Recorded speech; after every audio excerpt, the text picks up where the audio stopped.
السلام علیکم ناظرین، اورحان غازی کے ایپیسوڈ نمبر 1 میں خوش آمدید۔ ناظرین، یہ نیا دور عثمان غازی کے 10 سال کے عرصے کے بعد کا دور ہے۔ بورسا کی فتح کے لیے بہت سی محنت کی گئی ہے، بہت سے قلعے فتح کر لیے گئے ہیں۔ کیا، کب، کیسے، آئیے جانتے ہیں۔ ایپیسوڈ کی شروعات میں ہم بورسا کا قلعہ دیکھتے ہیں، جہاں پہ گورنر ساروس فلاویوس اور ایک ترک سردار کے ساتھ آگے بڑھ رہا ہے۔ ترک سردار ان سے کہتا ہے اورحان بالکل بے صبرا ہے، شاید اس نے بورسا حاصل نہ کیا ہو، لیکن بورسا کے گرد و نواح میں جو بھی گاؤں یا قلعے تھے اس نے ان سب کو ایک ایک کر کے فتح کر لیا۔ اس نے کبھی شکست نہیں کھائی۔ اس کے ساتھ وہ سردار اس لمحے کو یاد کرتا ہے جب میدان جنگ میں اورحان، علاؤالدین اور عثمان صاحب موجود تھے۔ ان کے ارد گرد لاشیں پڑی ہوئی تھیں۔ یہی سردار وہاں پہ چھپ کر یہ سارا منظر دیکھ رہا تھا۔ اورحان اپنے بھائی اور والد کے ساتھ کافروں پہ ٹوٹ پڑا تھا۔ ساتھ ساتھ ہمیں منظر بھی دکھایا جاتا ہے اور ساتھ میں اس سردار کے الفاظ بھی۔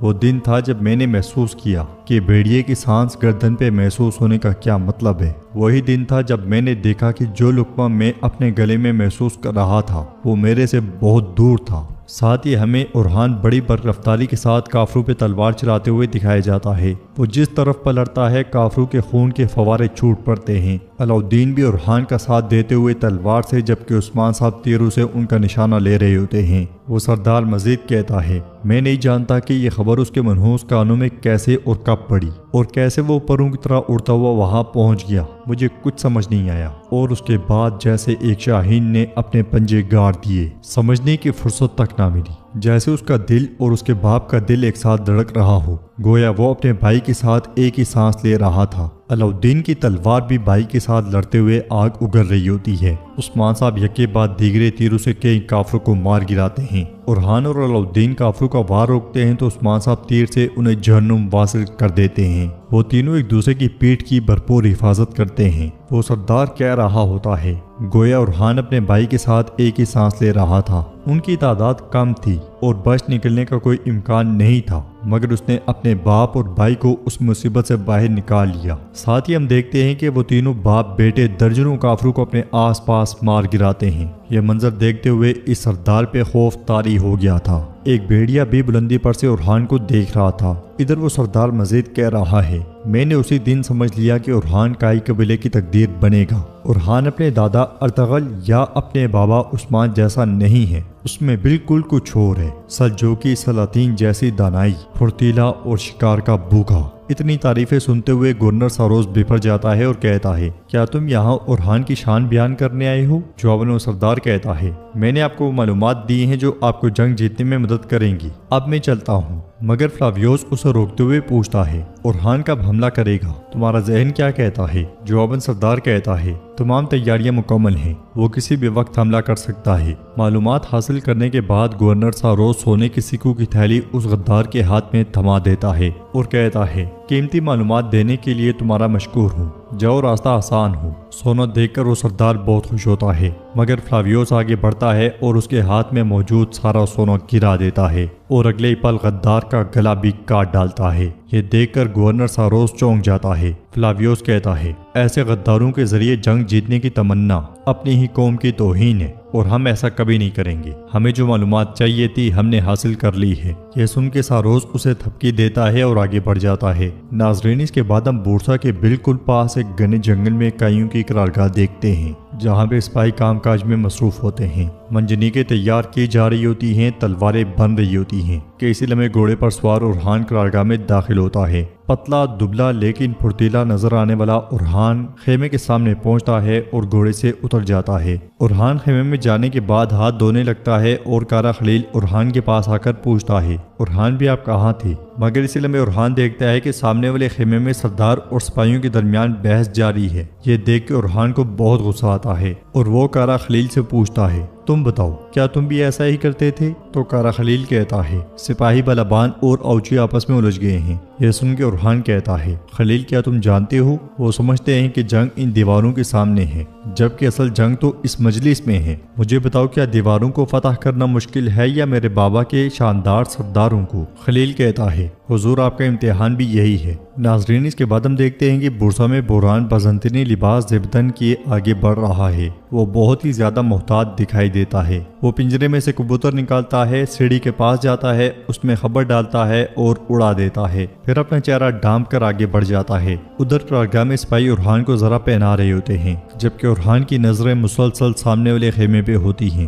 سامنے خیمے میں دمرل چلاتے ہوئے اوچی سے کہتا ہے، تم شکاری کو سامان مہیا کرنے میں ناکام رہے ہو، تمہیں وقت پہ ضرورتیں پوری کرنی چاہیے تھی۔ تو اوچی غصے میں اس کی جانب بڑھتے ہوئے کہتا ہے، دمرل دمرل 9 سال سے تمہارا پیٹ کون بھر رہا ہے؟ تو بلبان اوچی کو پیچھے کرتے ہوئے کہتا ہے، 9 سال سے اپنی جان یہاں داؤ پر لگا کر بیوی بچوں سے دور، گھر سے دور، کیا یہاں صرف پیٹ بھرنے کے لیے ہے؟ کیا یہ تمہیں چپتا ہے؟ کافی دیر سے یہ منظر دیکھنے والا عبداللہ سردار اوچی کو پیچھے کھینچتا ہے اور گرجتے ہوئے کہتا ہے، بس بس بہت ہو گیا، یہ کیسی بدتمیزی ہے، عثمان صاحب کے سرداروں میں یہ کیسا تکبر ہے؟ تو بلبان کہتا ہے، عبداللہ بے وہ آپ جیسے نہیں ہیں۔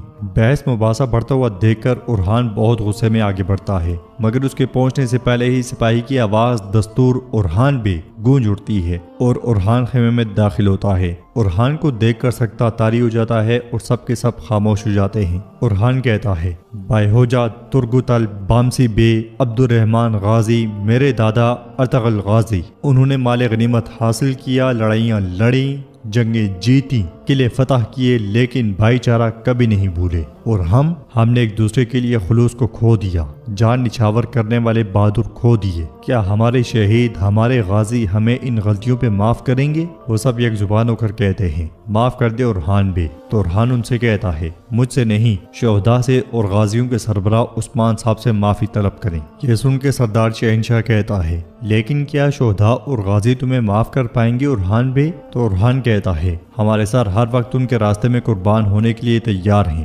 لیکن ذرا بتائیں کہ آپ نے ایسا کیوں بولا؟ کیا ہے ہمارا جرم اور کیا ہے ہمارا گناہ؟ جواباً شہنشاہ کہتا ہے، فوج تیار ہے، ہمارے اعصاب کمان کی طرح کھینچے ہوئے ہیں، اگر وہ صبر کا پتھر بھی ہوتا تو اب تک پھٹ جاتا، ٹوٹ جاتا۔ 9 سال سے ہم شہر بورسا کا محاصرہ کیے ہوئے ہیں، ہم نے اس کے آس پاس کے تمام قلعے گرا دیے ہیں، مگر اب بھی ہم محاصرہ کیے ہوئے ہیں۔ ہم ان دیواروں کو کیوں نہیں توڑتے، کیوں نہیں گراتے؟ ہم کافر کا سر کیوں نہیں کاٹتے؟ ہم کیوں پتھر پہ پتھر اور دھڑ پہ سر چھوڑ دیتے ہیں اورحان بے؟ بتائے اورحان بے، ورنہ آپ کی فوج بھوکے بھیڑیوں کی طرح ایک دوسرے کو کھا جائے گی۔ تو اورحان کہتا ہے، آج رات بورسا کے دروازے کھول دیے جائیں گے۔ یہ سن کے اوچی حیرانگی سے کہتا ہے، آج رات؟ بلبان بھی کہتا ہے، آج رات؟ سردار شہنشاہ پوچھتا ہے، آج رات کیسے؟ آج کی رات اب کہاں سے آ گئی؟ تو اورحان کہتا ہے، ہم آج رات مغربی دروازے سے اندر جائیں گے۔ سردار شہنشاہ کہتا ہے، ہمیں کیوں نہیں معلوم، ہم تو یہیں رکے ہوئے ہیں۔ اورحان اس سے کہتا ہے، شہنشاہ تم میرے بابا کے دوست ہو۔ پھر ایک چٹھی دکھاتے ہوئے کہتا ہے، میں نے برہان کو جاسوس بنا کر قلعے میں بھیجا ہے، انشاءاللہ آج رات وہ ہمارے لیے دروازے کھول دے گا، تب غازی بھی، مائیں بھی، بہنیں بھی سکون پائیں گی۔ شہنشاہ پوچھتا ہے، تو کیا ہوگا اگر وہ کامیاب نہیں ہو سکا اورحان بے؟ تو اورحان کہتا ہے، میرے بابا، میرے دادا اور تمام بڑے لوگ جن کا نام ہم جانتے ہیں، انہوں نے مجھ سے کہا کوشش ہماری طرف سے ہے اور فتح اللہ کی طرف سے ہے، چلو تیار ہو جاؤ، آج رات میرے سمیت سب سپاہی فرض پر ہوں گے، یا شہید یا غازی۔ سپاہی پرجوش ہوتے ہوئے یہی الفاظ دہراتے ہیں، یا شہید یا غازی، اور اورحان سردار شہنشاہ کو تھپکی دیتے ہوئے چلا جاتا ہے، مگر سردار شہنشاہ اب بھی سکتے میں ہوتا ہے کہ اتنی جلدی اورحان نے یہ فیصلہ کیسے کیا، اور وہ کہتا ہے، اورحان انشاءاللہ تم عقل سے کام لوگے۔ اگلے منظر میں اورحان کارا خلیل کے ساتھ آگے بڑھ رہا ہوتا ہے اور اسے کہتا ہے، لکھ لو کارا خلیل، ایک بار جب ہم وہ دیواریں عبور کریں گے اور اپنا پرچم گاڑ دیں گے تو پہلا کام جو ہم کریں گے وہ اپنی باقاعدہ ایک فوج بنانا ہے، ہم ایک نئی تنظیم بنائیں گے، ہم سرداروں کو بہت سی جاگیریں اور بہت سے کام دے کر انہیں ریاست میں خدمت کرنے کا پابند کریں گے، جنگ میں بھی اور قلعے پر بھی ان کے پاس اتنا کام ہوگا کہ انہیں آپس میں لڑنے کا وقت نہیں ملے گا، ہم وزارتوں کے عہدے قائم کریں گے، ہم اپنا خود کا سکہ چھاپیں گے، ہم نئے علاقے فتح کر کے تمام مسلمانوں اور تمام غیر مسلموں کے لیے ایک ریاست بنائیں گے۔ اورحان کی یہ قرارگاہ بورسا کے بالکل سامنے ہوتی ہے۔ اورحان مزید کہتا ہے، ہم انسانیت کے لیے ایک نئے سورج کی طرح طلوع ہوں گے، اور تب اگر ہم ایک اچھی تنظیم قائم نہیں کر پاتے تو ہم محض ایک تکلیف بن کر ختم ہو جائیں گے۔ ناظرین، اس کے بعد ہم پہلی بار کائی قبیلہ دیکھ رہے ہیں۔